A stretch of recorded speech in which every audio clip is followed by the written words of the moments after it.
The Mets and David Stearns didn't really make the sexiest of moves before the trade deadlines, but they did add some rotation help and a solid bat. So let's grade the trades with Mets YouTuber Tyler Ward.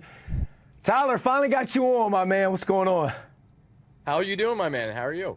Man, I'm feeling good. Feeling kind of amazing because they brought in some help to keep this thing rolling. You know, I don't think they're going to need Grimace in the second half of the season, but let's get straight into this thing, man, because before the All-Star break, they acquired the reliever, Phil Maton, from the Rays, and last week they traded with the Mariners for reliever Ryan Stanek. Grade the trade, my man. Oh, Phil Maton, Ryan Stanek. For what the Mets gave up in both those trades, those are easy. Easy, I would say, you know, an A and a B minus. B minus for Stanek, A for Maton. What the Mets gave up for Maton was literally nothing, and for Stanek, it was also, again, pretty much nothing. And that's the trend of all the trades that David Stearns did leading up to the MLB trade deadline. But in Maton, you get a playoff caliber performer that has a sub-1 playoff ERA and around 20-plus innings during his time with the Astros and other teams. And his teammate from last year, which I think went a little bit in hand with why the Mets got him, funny enough, Ryan Stanek, who had a very up-down season with Seattle, did not pitch great whatsoever in the month of July. The Mets were able to buy low on a flame-throwing right-hander versus a soft-tossing right-hander in Maton.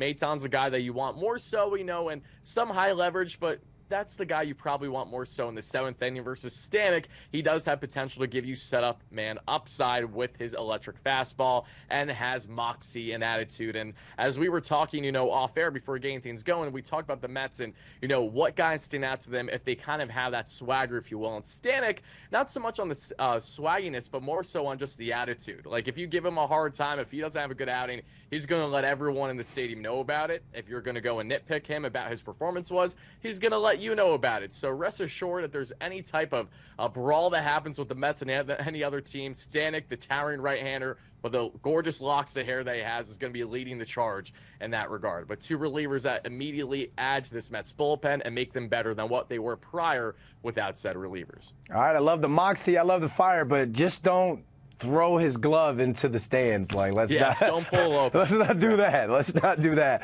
The only bat that they traded for was Jesse Winker from the Nationals. Grade the trade. Jesse Winker from the Nationals. This is an A trade for David Stearns again, and this is no bias. This is just putting two and two together. The Mets gave up Tyler Stewart, who, mind you, was having a solid year in the minor leagues, but was not a coveted Mets pitching prospect the way that Maton is. Brandon Sproat, Christian Scott heading into the season, even to a degree Mike Vassell, among others, Dominic Hamill, Blake Tidwell. See all those pitchers? That's the point. The Mets do have pitching depth in their farm, and Tyler Stewart was kind of the guy that was on the outside looking in, and he's dealt to the Nationals. I wish him well. Hopefully he just doesn't do well against the Mets once he inevitably makes his MLB debut. And the Metsies, they get Jesse Winker, who's absolutely their villain turned hero now. If you don't know the Jesse Winker story, you got to listen up, okay? This is a guy all the way back in 2019 with the Cincinnati Reds, was torching the Mets. Highlight reel sliding catches when he's not a great defender in the corner whatsoever. Huge home runs. Him and Jose Iglesias alike had a huge series against Edwin Diaz where Edwin blew it in back-to-back nights, and that's what famously started the Jesse Winker waving at the fans, interacting with them, and even signing a poster in which a Mets fan went out of his way to call him a word that I can't say here in said segment. So Jesse Winker has always kind of been about the fans. And then when he played against the Mets for a series with the Seattle Mariners in 2022, hit a towering shot then as well. And he has famously said how much he loves and admires Mets fans and how he thoroughly enjoys the back and forth. And now to see him with the Mets after he hit that game-winning home run off of Adrian Hauser on 4th of July with the Nationals, it's all full circle now. Jesse Winker is a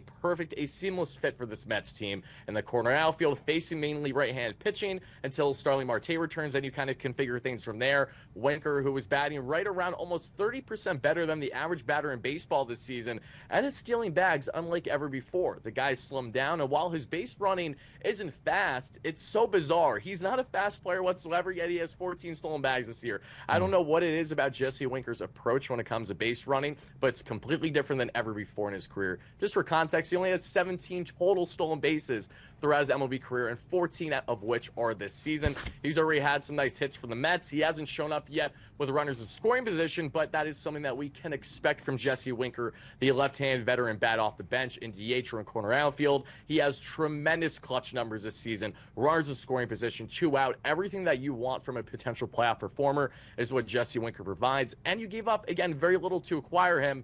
A guy that wants to be here, that loves Mets fans. How can you go wrong if you're David Stearns? Bro, I want somebody to hype me up just like you just hyped up Jesse Winker, man. Like, I am all in on this guy. Like, I don't even play fantasy baseball, but I'm going to go grab him. Like, they saved Paul Blackburn and got him out of Oakland. Grade the trade. Paul Blackburn trade, I'm going to give a solid B-. The only reason why I have it at a B- and maybe not higher is just because of who Paul Blackburn is, right? All Mets fans wanted the flashy starting pitching name, including myself. Who wouldn't want a Jack Flaherty right now? Who wouldn't want shooting for the stars, a Turk, Skubal, Garrett Crochet, guys who weren't dealt, or in my opinion, the guy that I wanted the most, and David Stearns liked a lot too, going back to the offseason, Eric Fetty, as he was traded to the St. Louis Cardinals. Mets settle with Paul Blackburn, again, for right around a top 30 prospect, so they're not missing out too much there. They gave up Cade Morris as the corresponding move. Wish him the best there with not Oakland, but eventually Vegas by the time he's going to start to pitch for them, which is absolutely nuts to say. But when we get back in here, when we talk about Blackburn, this is a all-star from a couple years ago, a guy that's a soft tosser, and simply put for Mets fans that want a profile on him, has a 4.4 plus ERA this season in just 9 starts because he started the year late from a foot fracture, actually.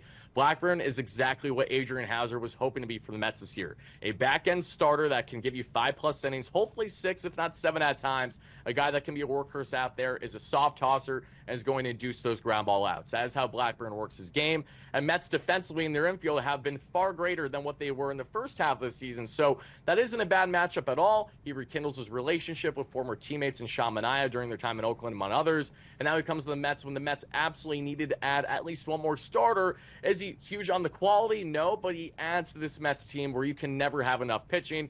And I'm really interested to see how Blackburn profiles for the remainder of the year as he continues to work back from his injury that had him sidelined for the majority of the 2024 season. Last but not least, they brought in Oscar Brazoban from the Marlins. Grade the trade. Oscar Brazoban. Oscar is easily, without question, my favorite acquisition the Mets made. This is an A+ slam dunk trade for the Mets. And I'm not saying this with a bias or anything like that. It is simply putting 2 and 2 together once again. The Mets gave up, again, a no-name prospect in Lara, who has been having an up-down year in the minor leagues. Mind you, we're going all the way down the minor leagues when we're looking at him. Not a guy that's being viewed as going to have a great future in the organization or anything along those lines. Not to slight him, but the reality is you just landed a 34-year-old right-hander who's only been in the leagues for 3 seasons because he was a late bloomer, started in indie ball, and balled out. The guy touches 99 on the gun. He's quite literally one of the best relief options that was available at the trade deadline. And David Stearns did not do what everyone else did in this market, and that was overpay for quality relief pitching. He just landed a reliever, and probably the most lopsided reliever to prospect return among all team trades that we saw at the deadline. Just for some context as to how good Brazoban has been for the Marlins this season, a 2.9 ERA, a 2.4 expected ERA. So the advanced numbers, the expected numbers are telling you that this guy is absolutely nails. Again, fastball touching 99, cutter sits 90 right there, sinker sitting 96 to 99, four-seam fastball 96 to 99, and the elite percentiles in all of his pitches this year. I mean, this is a huge get for the Mets that needed a sure guaranteed, a flame-throwing potential setup man that is more of a guarantee than an up-down season of Ryan Stanek. That is what you got here in Brazoban. Slam dunk by David Stearns of the Mets. Tyler's final grade for David Stearns. Final grade for David Stearns is a solid B at the trade deadline. Would have been higher if the Mets landed some flashier names, but given what they landed for what they gave up, that in itself is an A+. But given the talent that they actually acquired and everything versus the grand scheme of other teams pushing the wild card spot, adding and becoming better than they were the day before, I'm going to give David Stearns a solid B grade. Shoot, my high school transcripts will take that grade as well. Tyler, tell the people they can find you real quick. You guys can check me out at WardyNYM on YouTube, where I cover the Mets, as well as Twitter. Thank you so much for the conversation, my friend. Always a pleasure, and looking forward to the next one. Absolutely, man. Got to have you back on pretty soon. Thanks for hopping on.